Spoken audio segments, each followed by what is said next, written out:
Welcome to This Explainer. I am absolutely thrilled to be taking you through today's topic. We're looking at a truly remarkable piece of literature, Amitav Ghosh's 2004 novel, The Hungry Tide.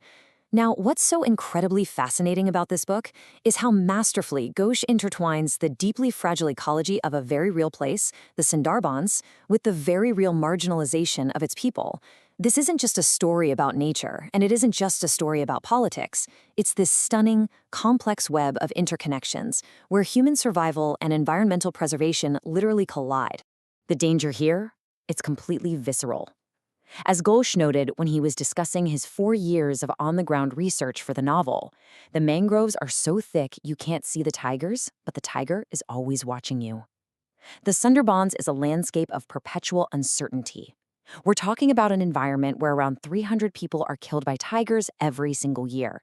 You almost never see the tiger until the absolute last second, but its presence dictates absolutely everything. To wrap our heads around all these complex layers, here's our roadmap for today. We'll cover the shifting tide country, navigating the mangroves, conservation versus human survival, the Choppy massacre, and finally, echoes of slow violence. All right, let's jump right into Section 1, the shifting tide country, a deadly but incredibly beautiful setting. So picture the Sundarbans. It's this massive, swampy archipelago right in the Bay of Bengal. Out here, the tide is the ultimate architect. It's constantly erasing and redrawing the borders between land and sea. Every single day, thousands of acres of forest literally disappear underwater, only to reemerge just a few hours later. Freshwater and saline water violently mix. Maps? They're basically useless because the islands shape daily. Settlements are incredibly temporary, and catastrophic cyclones are a constant looming threat. Nature here doesn't accommodate human presence. Humans simply have to adapt to its relentless rhythms. Moving right along to Section 2, navigating the mangroves and their intersecting lives. Let's look at how the novel uses its main characters to represent vastly different ways of interacting with this totally hostile environment. Take Pia, for example. She's a Western, formally educated cetologist from Seattle who's come all this way to study the rare Irrawaddy river dolphins. She views the environment through the strict lens of empirical science and data, but then contrasts her with Foker. He's an illiterate indigenous fisherman, but his deep, lived ecological intuition is absolutely essential for survival out there. I mean, he reads the river's currents and winds the exact same way Pia reads her scientific journals. Ultimately, Pia's formal knowledge becomes completely dependent on Foker's lived indigenous experience just to navigate those treacherous waters. And you know, this dynamic has actually sparked some pretty serious scholarly debate. Research published in The Criterion by Dr. Gyanabati Kurejam points out how the natural tides of the area tend to obliterate the sense of any permanent division between land and sea. In the same way, the characters have to learn how transient their own social divisions and class barriers really are when they're faced with the overwhelming equalizing force of nature. Which brings us to Section 3, conservation versus human survival, and the absolute core ethical dilemma of the story. Here we hit a really stark moral contradiction. On one hand, you have the Royal Bengal tiger, a strictly protected, conserved species. If you harm one, you're looking at severe government penalties. But on the other hand, you have the unprotected refugee. In the eyes of the authorities, these marginalized people are often viewed as entirely expendable. They're criminalized simply for trying to carve out a living in the forest. When a villager gets killed by a tiger, there is very little sympathy and basically no compensation. The state is quite literally prioritizing the animal over the marginalized human. Now, this isn't just a fictional theme. It's a huge focus in academic circles. Research published in the International Journal of Arts, Humanities, and Social Studies dives straight into this. Eco-critical scholars argue that environmental protection policies, when they're entirely detached from social justice, don't just magically solve ecological problems. Instead, they actively reproduce whole new forms of exclusion, violence, and suffering for people already living on the margins. It forces us to confront a tremendously difficult question. I mean, think about it right now.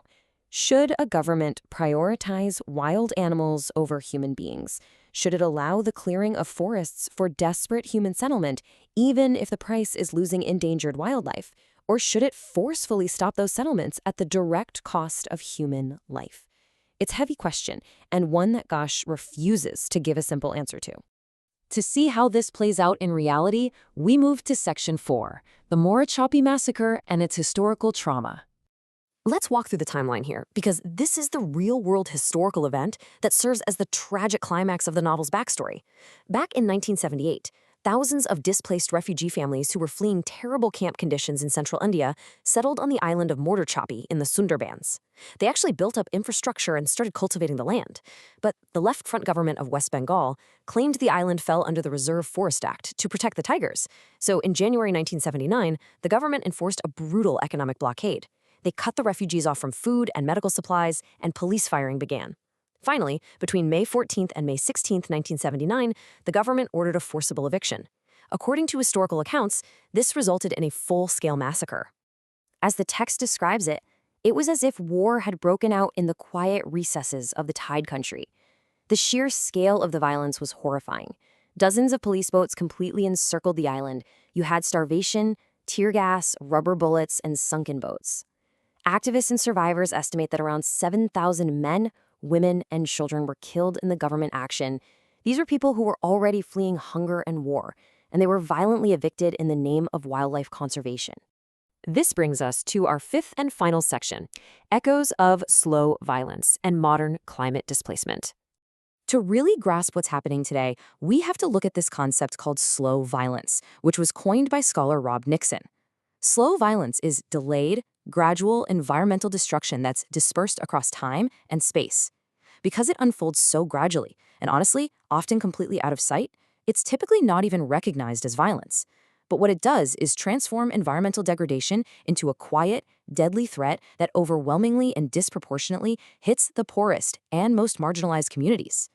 This slow violence is absolutely devastating the livelihoods of millions in the Sundarbans region right now. We're seeing rising sea levels and a massive increase in supercyclones, like Amphan back in 2020. That leads to the salinization of coastal drinking water. The saltwater intrusion then degrades the soil, completely destroying agricultural crops. And all of this directly causes severe health problems for the millions relying on these resources. We're talking huge spikes in skin diseases, acute respiratory infections, and preeclampsia in pregnant women. 23.5 million. Think about that number for a second. That is the number of people worldwide who were displaced due to extreme weather-related disasters in the year 2016 alone. And honestly, that doesn't even fully capture the folks fleeing slow-onset degradation like prolonged droughts or melting permafrost. And as the research notes, this kind of climate displacement fuels some truly horrific downstream human rights abuses. Reports consistently show that the sheer desperation caused by environmental collapse just skyrockets exploitation.